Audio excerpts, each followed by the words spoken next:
The second talk. It's a sort of transport-themed afternoon. No thanks to me, it's been Richard that's organised it all. I'm very grateful to him to do that. And he's now going to talk about an investigation of proportionally fair ramp metering. Okay, thanks, Frank. I've got the mic in the right place. Okay, you can hear me? Good, okay. So I'd like to thank the organisers of the Newton programme, especially for the opportunity to speak here this afternoon in the 6-month programme. It's a very enjoyable programme, and thank you very much. So I'm going to speak about the main part of the talk is going to be a joint paper with Frank Kelly on the title is Investigation of Proportionally Fair Ramp Metering. Presented that work just recently at an IMA conference on maths in transport, and what I've done is to sort of take that material and pad it out a little bit more to give you some more context about road transport networks and the comparison with communication networks. So I thought that was an important thing to try and achieve today. Okay, so let me take you through just briefly and at quite a high level some of the features of road networks, road transport networks, which I think are important and particularly associated around congestion issues. So this is a very sort of classic graph that we see a lot in transport related papers, and that they spend a lot of time discussing and studying speed flow relationships. So this graph here is taken from a study we did with Department for Transport Funding with postdoc Yunus Sachi, and what we did was to look at data on measurements from loop detectors. So these are static sensors placed underneath the road. They're in little induction loops. As you drive over them, they register counts of vehicles, and with multiple loops you can also detect an average speed of vehicles over some period of time. So typically there might be a record from a loop detector which is average speeds on a per minute basis, and also a traffic count minute by minute. And in principle, and pretty much in practice, that material can be extracted almost in real time. What we did in our study was a historical study which led on to some prediction, journey time prediction algorithms, which was pooling together real-time and historical information, but I won't talk about the real-time information today.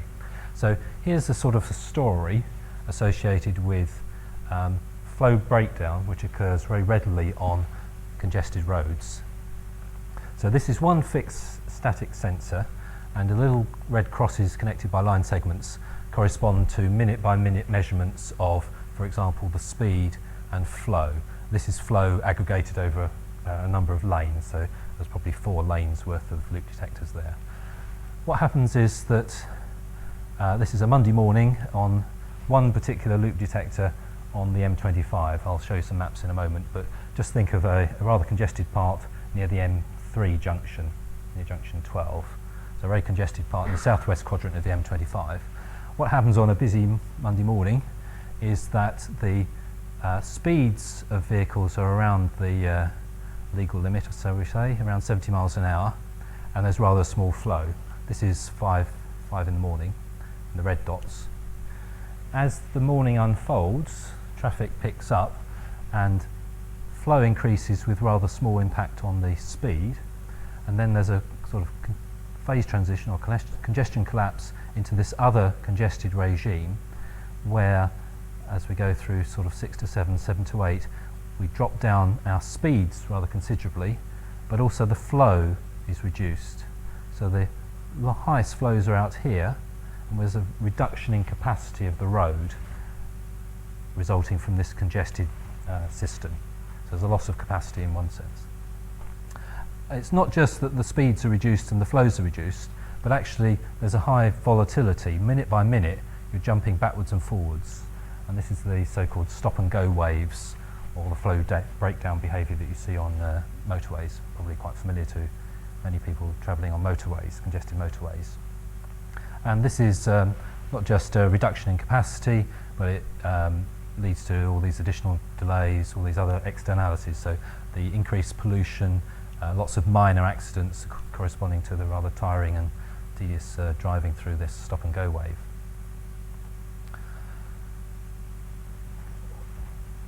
let me show you another picture of that. So our work with this loop detector data was particularly focused on the southwest quadrant of the M25.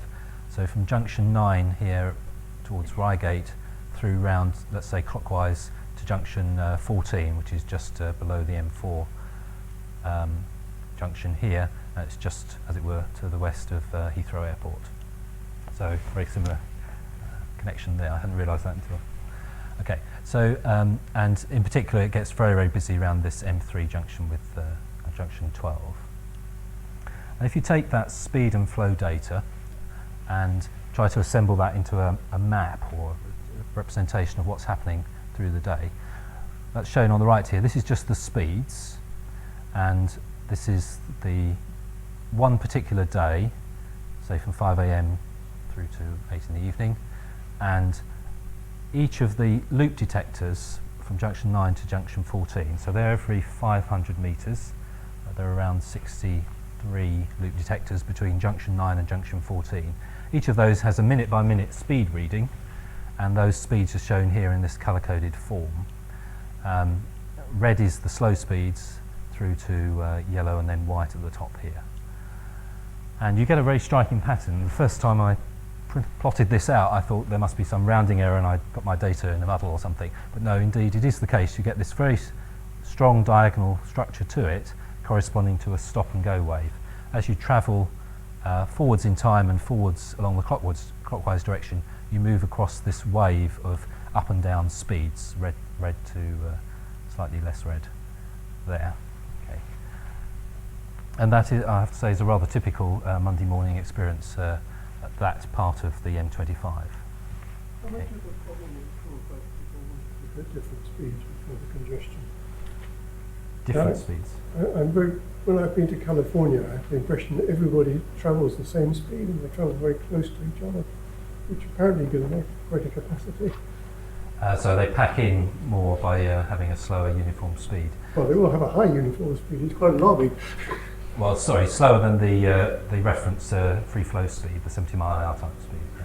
So if we go back to the previous one, so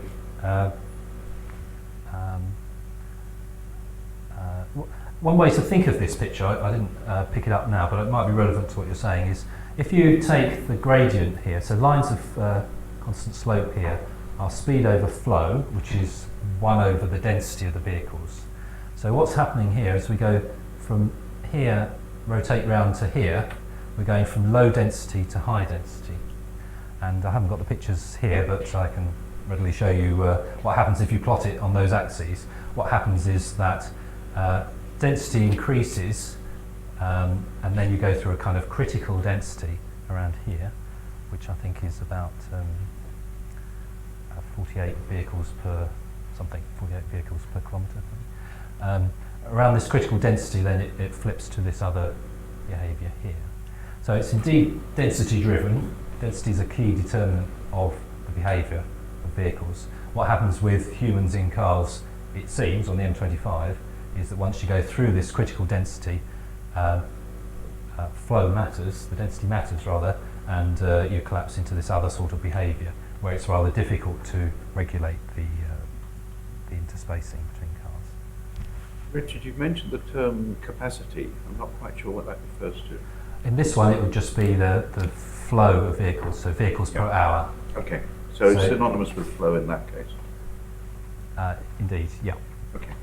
One of the interesting contrasts, which was a shock to me, having worked a lot on communication networks, is that when you say what's the capacity of this link, then that's printed on the box, that's so many gigabits or whatever, printed on the box. Whereas for road networks, the notion of capacity is more an inferred quantity.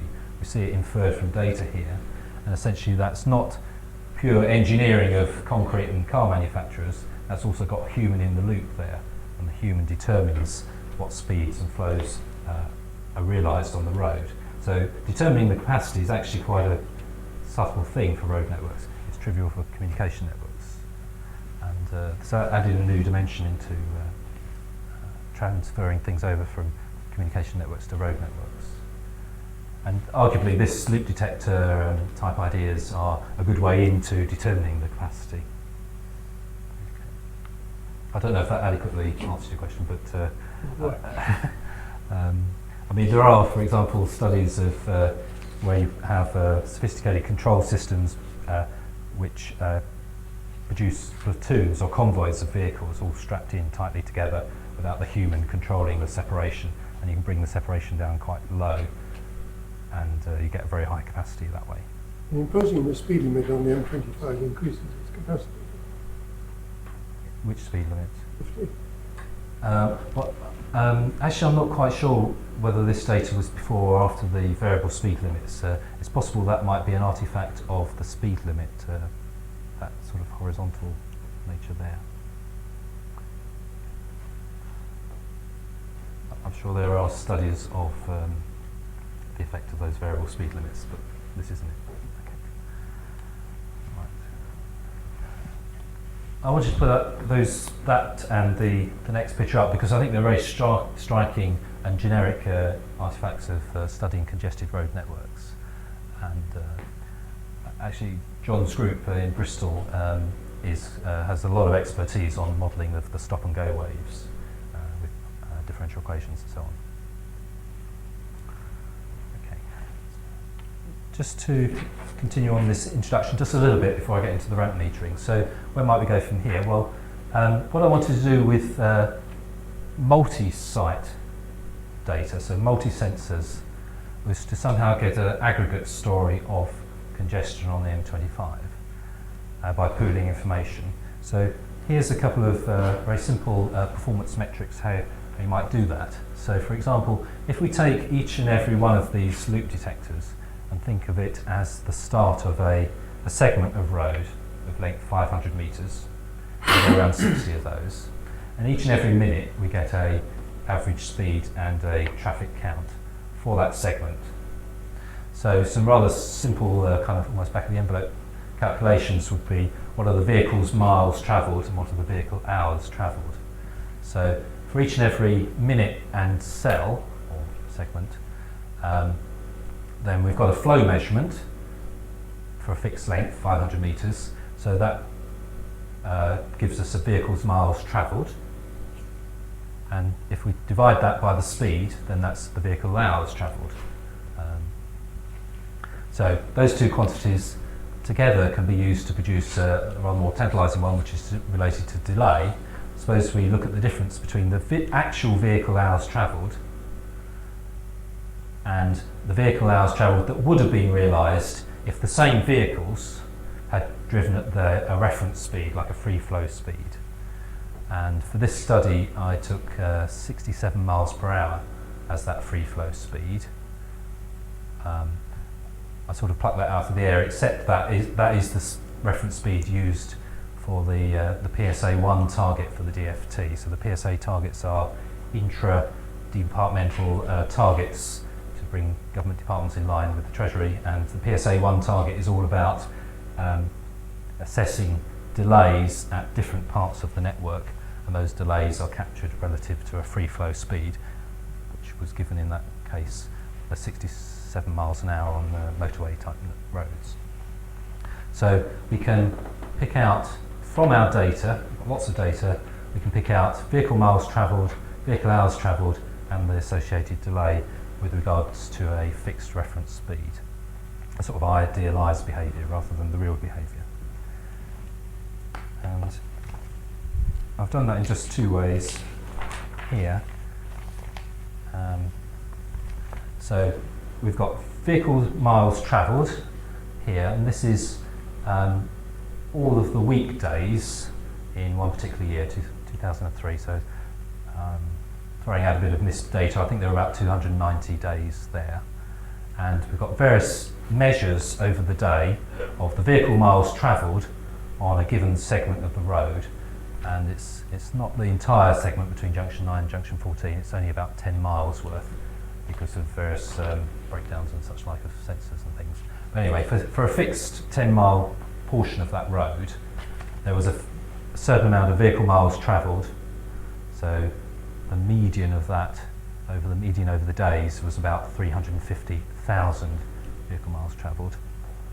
And associated with each of those days was a vehicle hours delay, which was around 2,200 vehicle hours in the median. Okay. Similarly for, sorry, that was vehicle miles travelled, and this is vehicle hours travelled, which had a median across the days of about 7,200. Okay. So a couple of remarks just about the general shape of the data. I mean, this is very reminiscent, I thought, of a kind of queuing system. As the demand builds up, then the delay shoots off very rapidly.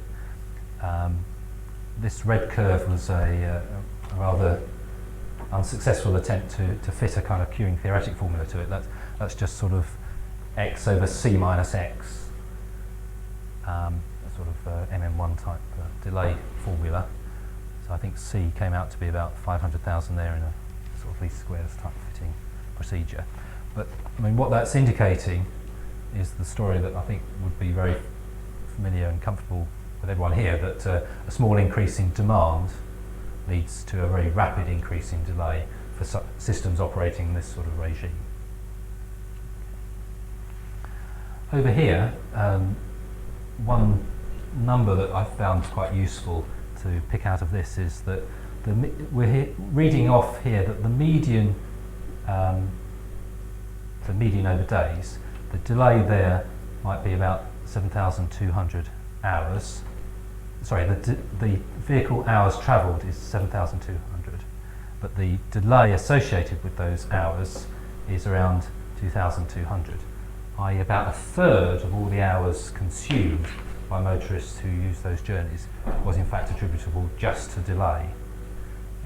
If there was no congestion on the road, those vehicles travelling at 67 miles an hour would only have 2/3 of the time spent. So a third of their time on the road is wasted.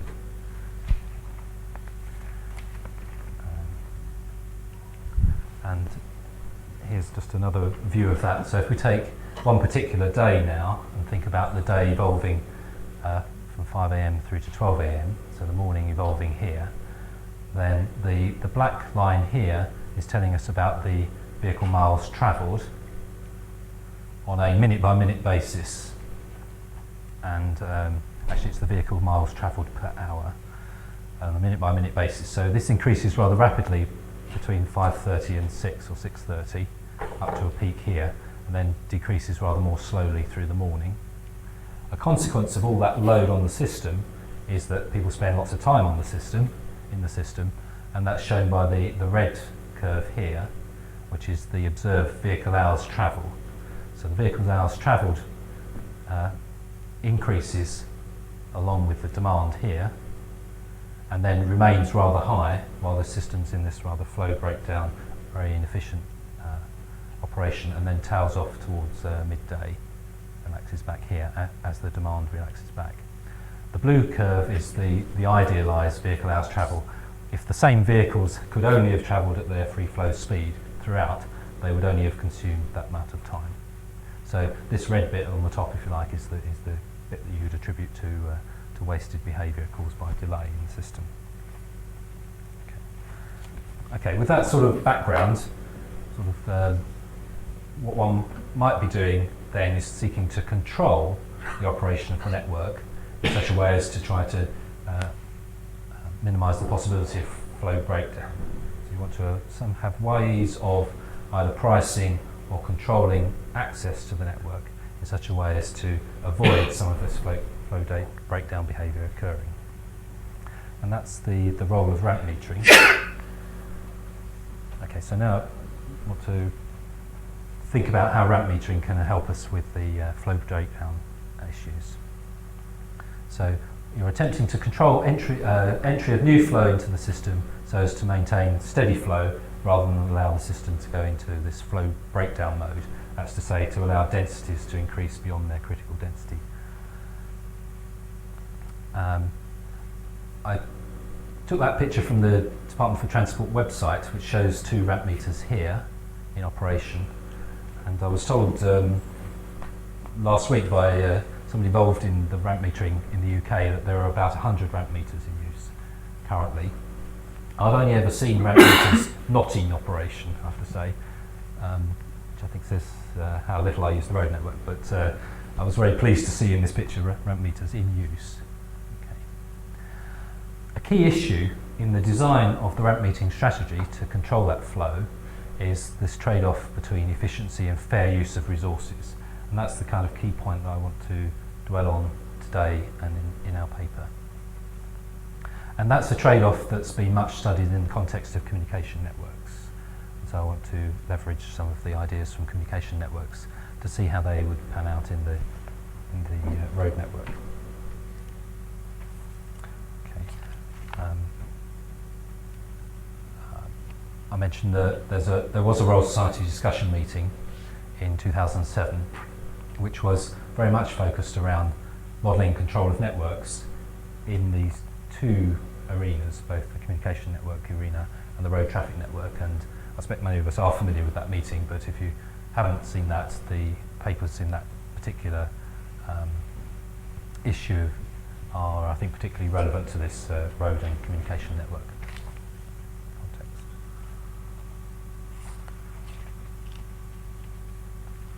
Okay, so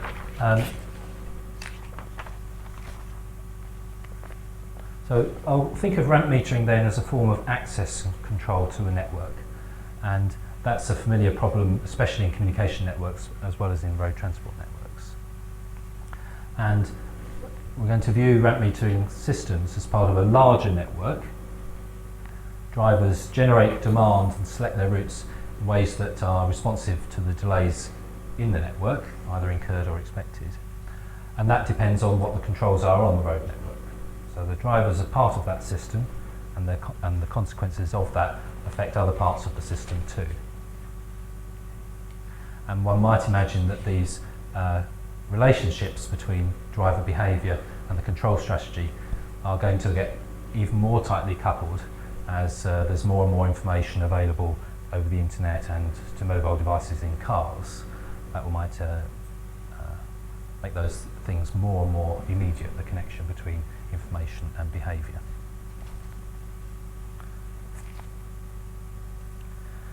So we're seeking to understand those interactions between the actual metered part of the network and the larger network, and investigate how those signals, one to the other, such as delay, can be provided from the ramp metering system to the larger network. And in particular, whether that's going to result in a fair outcome or an unfair outcome. Fairness per se has been a topic that's received a lot of attention in the communication network context, and I think it's fair to say that it's emerged as a kind of very effective tool or insight into how we might design our control strategies in communication networks, flow control, and also for routing. And the work that I was involved on discussing now is also related to earlier work by Frank and Ruth Williams, where they've discussed exactly this idea of taking a proportionally fair control strategy, very evident in the communication network literature, and mapping that over into a controlled road network, a ramp metered road network. And what we've been doing is to extend the way in which one can explore that in a road network. Okay, so for the rest of the talk I'm going to concentrate on some rather small, modest toy networks in order to illustrate some of the, I think, what fundamental and core ideas associated with this fairness issue with ramp metering. So by a linear network, or in particular the linear network of three resources, I'm going to be thinking about this network here, where I've got capacity C1 of road feeding into the second segment of road of capacity C2, which is larger than C1, and then feeding into C3, which is larger than C2. And each of these pieces of road has a input queue of cars. So there's a queue here of length M1, which feeds into C1. Those vehicles proceed along this segment of road and are joined by these vehicles in this queue as they join the road network, which then follow on to the third one. So there are various features of this system. It's just a one-way. There's a single destination at the far end, the right-hand end. Traffic entering upstream at upstream on-ramps, we call these ramps, on-ramps, passes through each of the resources, and if more traffic is admitted at one junction, it's certainly going to reduce the amount of traffic I can admit at later junctions. So there's a coupling of through the resources. Are you intending, Richard, that those Cs should be monotonically ordered? C2 greater than C1? Yes, that's right, yeah. Definitely, yeah. I think I even said that, yeah. Okay. Now, what I'd like to do now is just to show you a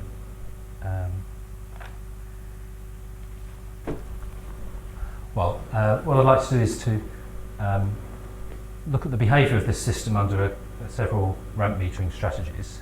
So let's look at the first one. What I'm going to do is to envisage a process of the M's being driven by a stochastic arrival process, and they are fed through into the road according to the ramp metering strategy. And so there's going to be a random variable, the M, M1, M2, M3, which I'm adjusting according to arrivals and departures. The arrivals are the arrivals of cars, and the departures are the cars being fed through at constant rate on the road, where those rates are determined by the ramp metering strategy. So for the purposes of our discussion now, I'd like to think of time as being slotted and advancing by small increments of time delta t, and so the equation for the dynamics of those queue lengths mj are that they increase by a random amount e, say, which is the number of vehicles that arrive in the period from t to t plus delta t, and then it's reduced by a rate times delta t, and that rate is going to be the realised rate given to us as the ramp metering strategy. The ramp metering strategy is going to yield a set of LJs to allow cars onto the road. Cars are also arriving at the back of the queue, and we might take those as being Poisson random variables with parameters rho delta t, corresponding to an arrival rate of a Poisson process of rate rho j.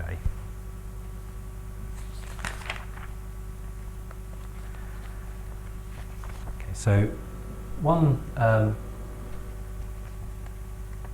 strategy to start with is what's called the greedy strategy, and what this does is, given here, this is a construction of the realised metered rates, the L's, L1, L2, L3, and what you do is, if there's any cars waiting at the first ramp, then you set that metered rate to be the capacity of the first section, otherwise you can just leave it at 0.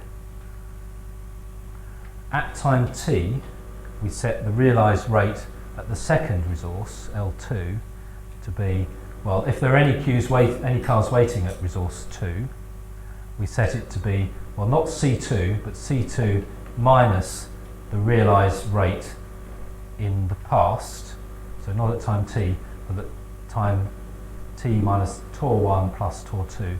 These TORs are the travel times from resource. TOR1 is the travel time from resource 1, so TOR2 minus TOR1 is the travel time from resource 1 to resource 2. So we take the realised rate in the past, just when cars were being admitted to resource 1, because they're going to subtract off from the capacity at resource 2 at time t. So there's deterministic travel along the resource, so it's not flow breakdown, it's nice steady flow. And similarly for the metered rate 3, we take that, well, if there are any cars waiting, we let it be C3 less than the realised rates at the upstream resources, given by these different delays here. Okay. So that's a greedy strategy. We push the rate as much as possible at the left-hand resource up to C1 if there are any to serve. Otherwise, we take this one as large as possible, subject to what's available, and so on. So that's a kind of greedy type strategy working left to right.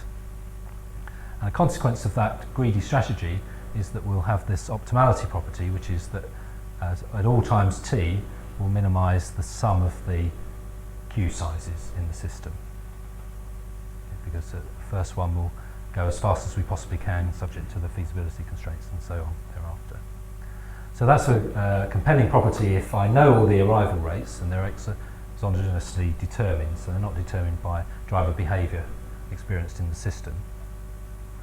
But unfortunately, that type of strategy is going to concentrate the delay upon flows entering at the more downstream entry points, so the right-hand entry points. So delay will tend to be delays will tend to be higher here rather than here because we've greedily allocated as much as we possibly can there, irrespective of downstream consequences in the future. I'll show you that in a simulation in just a moment. So, sorry, forwards. Right. Okay. So, fairness, I think, is rather evidently not being well addressed by that type of strategy, even though it has that optimality property. It's intuitively unfair since flows use fewer system resources, so the ones at the right-hand end only use one resource, and yet they are penalised with higher delays relative to the expensive in delay in resource terms, the left-hand on-ramps, which are relatively well served and have priority. So let me try and illustrate that for you now by a little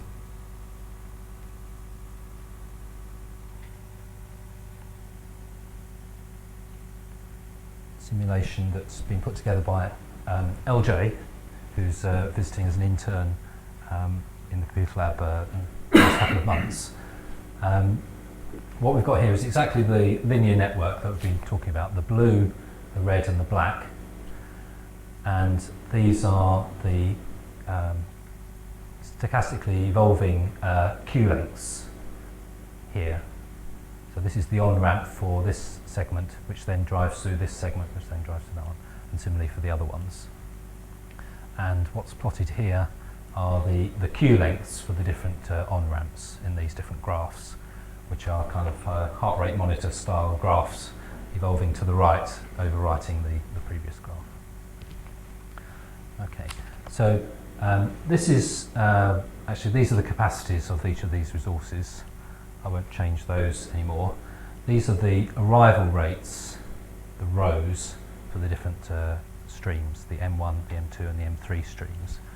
And in this situation, queue lengths are rather modest throughout, but if I increase the arrival rate at M1, so think of this as being perhaps a route from the suburbs to the centre, and people who live in the suburbs commute to town in the morning, and what they do is they join by joining at the blue ramp. So as the morning rush hour picks up, that arrival rate increases, and what happens is that just increase it a small amount, we'll see that pushes up delays not for the blue cars, but in particular for the red and the black cars. So if we just gently allow that to, with a bit of luck. Okay, I should have picked my random number seeds to force this to happen in a small predictable amount of time. Okay, so here we are. The red and the black ones are going to experience rather larger delays. You can see here in their queue lengths. Actually, I'm just being timid, aren't I? Why don't I just push the arrival rate right up? Okay. So these cars from the suburbs commuting through get rather high priority. They use lots of resources, and the signal to drivers from this system is to actually divert from closer to town to the outskirts, where they will then get a rather high quality journey to the destination. So it doesn't seem rather fair in that regard. and yet it has that optimality property. Richard, this is, as it were, a sort of pure recurrence relation type thing with random input. I'm thinking more of what you might call a spatial dynamic process with people spaced out a bit, and what this sort of model doesn't take account of is the possibility that there may be a gap moving down towards junction 2 which is seized on by the queue at junction 2, who promptly pile in and then cause a backup back to junction 1, and they get stuck. So it goes through a loop of one thing to the next. Yeah, in other words, I mean, what we don't see on this is junction 1 backing up. But they sort of get in and have priority. That's right, because of the greedy strategy gives them all that capacity, the blue capacity. But if there were random gaps in the flow, then the queue at junction 2 could seize those gaps and make it extra dense at that point, causing a wave to propagate backwards. Right, okay, so that certainly might be evident in the operation of real road networks. In my tour example, I've removed all the congestion in the road network and just thought of traffic as carrying on at a constant speed if admitted. Right. So this is the ramp metering trying to control the system so that it stays away from the flow breakdown. So those gaps and things are not the first order things. Okay, so let me wrap up.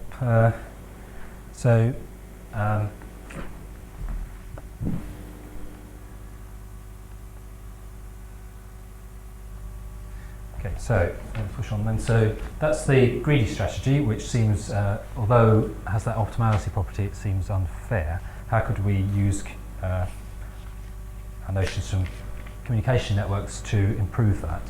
So the Kelly and Williams paper talks about the proportionally fair strategy. So the proportionally fair strategy has the following form in this road network context. So we have to construct our metered rates, the lambdas, and we do that in terms of the current queue size is the n. So the approach here, let me just formally describe what the approach to the algorithm would be, that we solve this maximization problem where we maximize this weighted log of these metered rates lambdas subject to the feasibility constraints. So these AJRs are a resource route incidence matrix mapping the metered rates to the capacities of the resources. So outside of that region wouldn't be feasible for the metered rates. Inside that region we try to maximize this quantity of the metered rates subject to non-negativity constraints. So that can be articulated in many ways as described in the papers. Well, I'll give you some references at the end.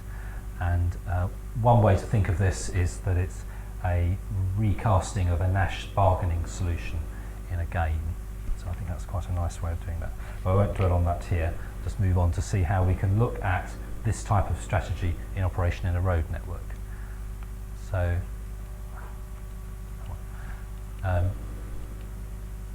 that optimization problem is reasonably straightforward, and a consequence of the formulation of that problem is that we can identify a dual problem with Lagrange multipliers or shadow prices. Let's call them the P's.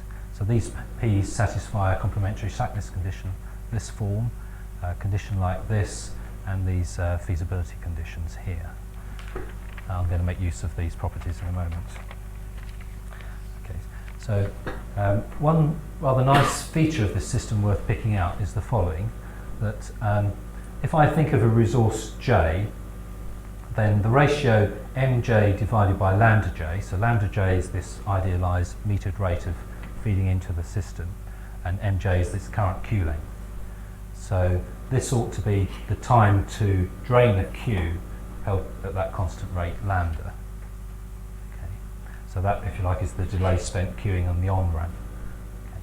And if we look at the earlier equations, we have m divided by lambda is this sum on the right here, and for that linear network that sum collapses down to a simple concatenation of consecutive p's.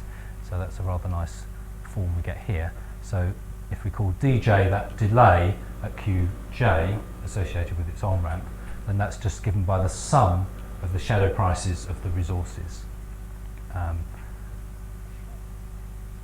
associated with that route. Okay, so here we see that delay, which was in the greedy strategy apparently was being pushed down to the last resource. Here the delay is going to be the sum of the shadow prices of the resources that it uses. So it's going to not have that feature for sure. Okay, and that notion of delay is predicated on this lambda staying fixed throughout the period that the car's in the system. So it's only a reasonable prediction of queuing delay rather than precise queuing delay. Okay, so that gives us a way to describe an alternative ramp metering strategy, which potentially is going to be fairer than the greedy strategy. And the way it works is it constructs its realised metered rates according to the following formulas here. So L1 is the smaller of C1 and lambda 1. These lambdas are the output from a convex optimization problem. I've skipped all the details of that, although they're in a paper associated with the presentation. So what this would do, for example, is that if M1 is large, then the solution to that optimization problem would leave L1 lambda 1 large, and hence the realised rate would be as large as it possibly can at C1. Otherwise, we would expect it perhaps to be a bit less than C1, in which case it's holding out the possibility of more capacity at downstream resources. L2 is given rather similar to the greedy strategy, but now we use C2 minus L1, where L1 is constructed in that way, and similarly here. And these lambdas are formed from solving the convex optimization problem point by point. So is it lambda 2 of t based on m of t used in the equation 2, or do you use a delayed form of the So there's several ways you can do that. What we did was to do the simplest thing, which was for each point in time t to solve the optimization problem to construct some lambdas and then use them as fixed quantities here. There are alternative ways of setting it up, as you suggest. So you could have a reduced problem, for example, where you subtract off capacity. Yeah, so it's not a unique way to do this by any means. Okay. So if we look at a situation here, I won't go through the animations now, but if we just look at a situation C1, C2, C3, actually these are about the same values as I showed before, and these arrival rates here. Then compare the greedy strategy to the proportionally fair strategy, then the mean queue lengths of the different queues under the greedy strategy are given here, and the total queue length in the system is rather smaller than the total queue length associated with the proportionally fair strategy. But we see that the proportionally fair hasn't allowed that queue size to be dominating, in fact the reverse, and that's in sympathy with the fact that M1 uses rather more resources than M3 and it experiences a rather larger delay. Okay. In the paper, which is available if anyone's interested in the preprint, there are lots of graphs of this character where we've looked at the shadow prices, queue lengths, metered rates and so forth, and delays in our system, so resource 1, resource 2, resource 3. And this is for the proportionally fair type strategy, and we see that the system is reasonably well controlled. Delays are, if anything, slightly larger here than here than here as we go through the network. I'll just wrap up by mentioning two sorts of extensions. I wanted to emphasise that this ramp metering strategy produces signals through the delays incurred on road user behaviour, and one way in which it might affect it is that demand for using the resources might be affected by that delay, and we might have a model of this form where the arrival rate rho was actually a function of the travel time, so the deterministic travel time tour plus the delay associated with that route. This type of demand function, so demand as a function of the travel time or experienced, so-called isoelastic demand function. So what we've got in the paper is some simulations where demand is not exogenous, it's in fact governed by an equation of this form for particular values of this elasticity constraint. So in our paper we had 0.3, so a 10% increase in the journey times feeds through to a 3% decrease in the arrival rate of the traffic. So traffic's being deterred because it's a rather poor experience in the system. So I'll skip the graphs. Okay, and the second extension was to look at not the linear network, but a network with route choice. So here, drivers might choose their route to minimise their perceived delay, and one can do a similar thing with that proportionally fair optimisation problem and produce a proportionally fair ramp metering strategy in that situation as well. And this is the type of network discussed in the paper, and there's LJ's very kindly done a simulation of that too, but I'll skip that in the interest of time now. So you're fine for time. It was just earlier on you displaying the numbers on the bottom right makes chairman feel nervous. Oh really?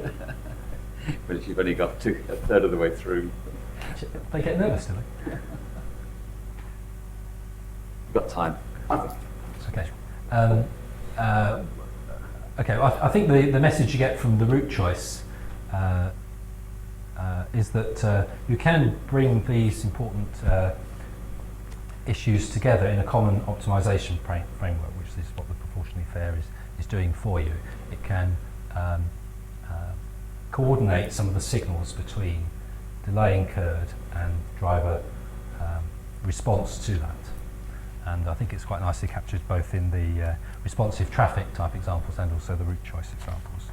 So I'll skip to our conclusions and say that in this body of work, which is influenced by a variety of motivations from communication networks, from heavy traffic modelling and so forth, especially looking at where delay at the entry points can be used to control a motorway and provide an incentive to drivers that are aligned with the efficient use of those scarce resources. We saw that the greedy strategy, although it had some natural optimality properties, it was not really doing that. And the proportionally fair ramp metering strategy does include those issues rather nicely. I think it's a nice starting point, at least, to think about ramp metering in a larger network context rather than individual local meters. And this proportionally fair strategy is inspired by rate control algorithms developed for the internet, where there were attempts to set delays in proportion to the shadow prices for those scarce resources. And we saw that equation D is the sum of the P's as doing exactly that type of behaviour. So I mentioned at the beginning, it's the Newton programme here has been very useful in providing a focus and context for doing some of this work. Also, it's part of a wider body of work funded by EBSERC in the computer laboratory of various colleagues there, and particularly I'm thankful for LJ for his computer animations. These are the references. This was the earlier loop detector work. This was the paper that motivates the proportionally fared ramp metering strategy, and this was the earlier Royal Society discussion meeting. Okay, thanks. Thank you very much, Richard.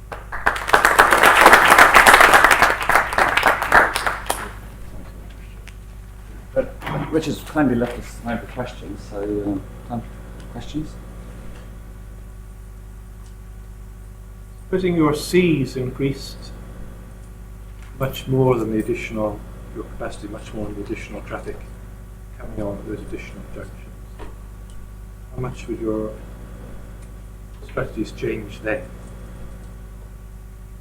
You mean if some parts were rather... If C2 were very much larger than C1 or C3, so there's lots of capacity downstream. You presumably there would not be the same incentive for people, even under a very naive strategy, to go out into the suburbs in order to drive into town. No, indeed, that's right. So it's the combination of those strategies together with scarcity. yes. Yeah. If you didn't have the scarcity, then the coupling would be too weak. That's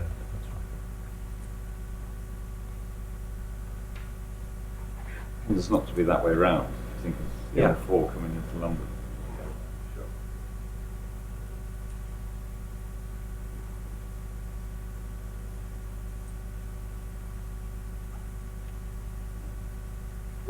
Have you done anything where you allow cars to actually exit the system before getting to the common destination?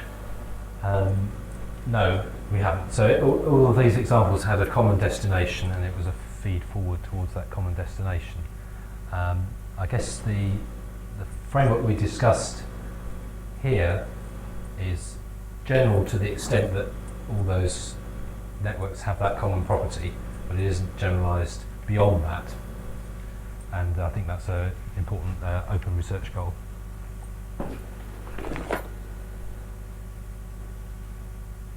So, talking now about making different junctions and motorways talk to each other, is there an understanding how to use that information?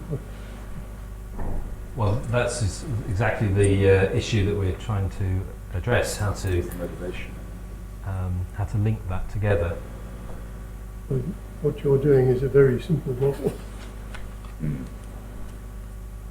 said everybody's going to the same place, and we've got a particular pattern of capacities.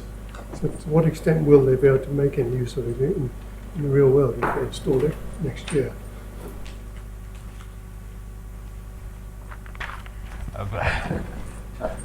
Shall I say a Yes, little bit? Yeah, ramp metering, the first generations of ramp metering tend to put a lot of effort into the kind of microscopic description, and they're singly controlled, so that the ramp metering at a junction is monitoring the upstream arrival rate at that junction and looking for gaps and letting more cars on when the density drops lower, and attempting that microscopic control. The difficulty with that is that when you have lots of junctions linked together, that it produces a division of the capacity between the different access points, which is a consequence of whatever that is.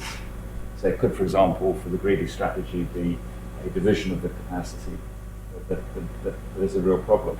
So, for example, on the M4 coming into London, one of the issues about introducing ramp metering is, are the delays going to happen at Reading, Slough, Staines, or wherever? And one of the restrictions on introducing it is that question, the local authorities want that question answered. So you then get into the discussion of, well, how do you conceptualize that?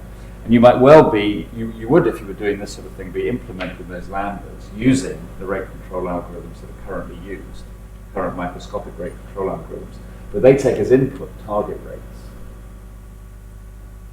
They'll let cars get into gaps in that, given that you say what you want the downstream throughput to be. The question is, how do you choose that downstream throughput compared with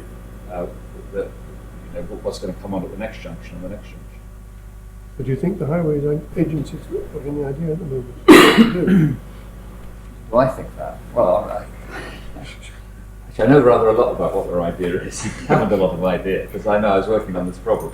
And I've kept in contact with them. I mean, it's a difficult problem, and this doesn't solve it, just for the reasons of Elena's question. This is queues on the on-ramps. Everyone in the queue is going to the same destination. So You have to distinguish between them. Yeah. But you have to start somewhere, and that's a common situation of a road coming into a city that most people are going to the same destination.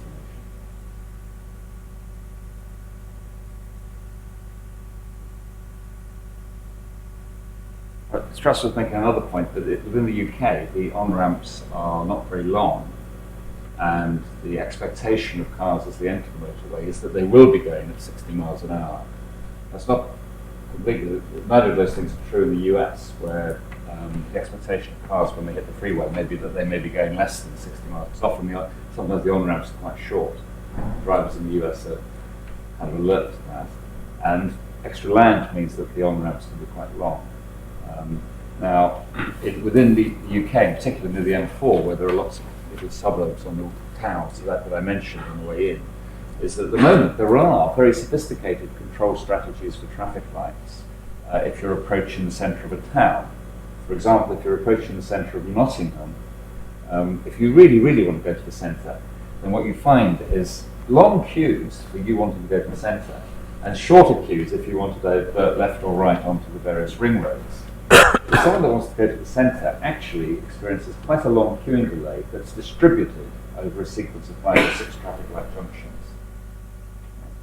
So if there were the possibility, which has been worked on, of integrating the highways agency's ramp metering with the traffic light control signals in the towns that are nearby, you could view the queue that you want to keep onto the on-ramp as being distributed over more than just the on-ramp, being distributed over the queues that approach the on-ramp. So there are ways of dealing with various problems. But at the same time, you do need to solve or address the question of how would you want this capacity to be shared out? Because it will produce incentives for people to live in different places, and it will produce traffic growth in areas. So there's also big issues with the degree of timidity of the people joining the road, whether they just assume that people will brake for them. yeah, actually, I'm surprised to hear you say this, Peter, for the following reason, right? Because if you look at the density, it is the case that the variable speed limit on the M25 increases the capacity a little bit, and it increases the capacity by 2 meters. So one main thing is that if the stop-go behaviour is between 0 and 70 miles an hour, and when occasionally someone gets something wrong, it's very bad, because you drive into stationary traffic at quite a high speed, and the road's out of action for 2 hours, as well as whatever damage is done to the people concerned. And that shows up in the aggregate delay statistics averaged over the year, even a day's event like that does. That's one reason. And the other reason is that you can get slightly more capacity. But it's of the order of 5% or something, of the smoother traffic. You can't, with traffic lights, control the density. You can see that. If you slow the cars down or speed them up, you're not going to affect the density of vehicles per kilometre. And that's what causes the phase transition, that's what causes the stop-go traffic. So speed limit signs on the motorway, while they take away the very dangerous consequences of stop-go traffic, they won't prevent it happening. You can see the extreme case. The extreme case is the M25 is completely stationary with cars stopped, bumper to bumper all the way round. Now you can see that what will happen there is that if you take a mile of the M25 and remove all the vehicles from it, you can then predict the dynamic behaviour of this road. People who see a mile of clear road in front of them will accelerate and then stop a mile later. And the gap that's a mile long will move backwards around the M25. And the average speed of vehicles will be very slow. Right. The M25, for some parts of the day, is better described by that than it is by the model that you, and that's what your original red and yellow curves were showing. It's just, the density is so high. Now the question is, if you're an individual driver, can I do much about that? And the analogy that I see there is with sort of cooling water. You can cool water below 0 without it freezing if it's very, very pure. But not very far, and the least imperfection will cause it to freeze. The least a seed for a crystal growth will cause it to grow. So I think the individual behaviour of motorists is a bit like the imperfections in water. It might be what the crystal seeds around, but it's going to happen. When you get to the density that's below the critical density, or above the critical density, it's going to happen. It may take a few seconds to find the kind of where, but it will happen. That's why I think so. The physics insight of supercooled water or something seems to be quite strong. There's going to be an event, someone put on the brake slightly or slowing slightly, that's going to trigger it. But if not this car, some other car. There was a point, I think it was latent in your first question, when you talked about people travelling at high speeds close together but at constant speed on the American freeways, so that subject to that discipline, things should be pretty good. What one notices, as it were, in real driving is the time delay between what the car in front of you does and what you do, and so on back down the chain. If you had possibility to look much further ahead, and if everybody, so to speak, coordinated themselves with the 10th vehicle down the line, the whole thing could start to move, rather like a train of carriages, so to speak. And part of the problem is this very local communication between vehicles. Well, it's the unidirectional. I mean, control theoretically, it's the unidirectional thing. If you imagine one car brakes slightly, or just takes the foot off the accelerator slightly, so it decreases its speed by a mile an hour, the next car will take some time to recognise that, and even if it's quite short, it will then decrease by more than one, because the gap between it and the car in front has gone less than what it wants to be. So it'll decrease by an extra mile per hour. So 70 cars back, the cars become stationary. Suppose I look at the car that's 10 ahead, then I still have the same phenomenon. And if you try to get trains of vehicles, there are electronic tow bar things where Iveco trucks travel around tracks with a meter between them. There's a driver in the first truck, and the other trucks are electronically controlled. Then there is a difficulty if you're linking the vehicle to the vehicle in front. Yeah. There's a whiplash effect. As soon as you get 10 or more vehicles, you get the phenomenon I've just described. Causes very slight perturbations in the first one's speed, causes the end one to be whipping around and infeasibly whipping around. So the various control mechanisms that work to help with that are where a vehicle looks at the vehicles in front and behind. Which raises very, very interesting questions about causality and insurance claim.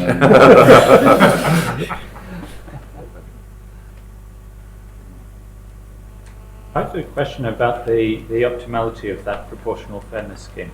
You said that it's got the property that delays for a user are proportional to the sum of shadow prices. But is that an end in itself, or is there something useful that it's doing? For example, in the communication context, proportional fairness is one of a spectrum, and the whole spectrum is equally stable. And my takeaway message from Bert Swartz's talk recently was that there's no meaningful sense of optimal for choosing between these. Yes, I wasn't describing that condition as an optimality. It was a consequence of the Nash bargaining approach to sharing out scarce resources. So that had a useful effect in that it appeared to address fairness in the way that the previous strategy did. So I wouldn't describe it as the goal of the strategy to achieve that equation.